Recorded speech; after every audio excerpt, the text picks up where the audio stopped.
guys, I'm Dr. Ayala. I'm one of the partners here at Amarillo Family Physicians. So today I would like to talk to you about hormones. Whether you're a male or a female experiencing fatigue, decreased libido, you're having afternoon crashes, weight gain around your midsection, you're having poor sleep, maybe more anxiety, brain fog, your workouts aren't doing as well as they used to, you might have a hormone deficiency. For men, I see this a lot of times reaching early 40s and older where your testosterone levels drop. For females, perimenopause can start as early as your mid-30s all the way through to when you go through menopause in your 50s. There's a lot of evidence behind hormone replacement therapy.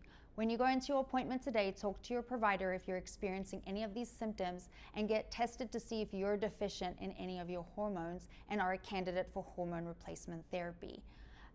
There are different ways to do this. We offer BioT pellets by some of our providers, as well as injection administration and topical creams. So there's not just one way to make you feeling your best and have overall health and wellness. So we'll find out which way is best for you.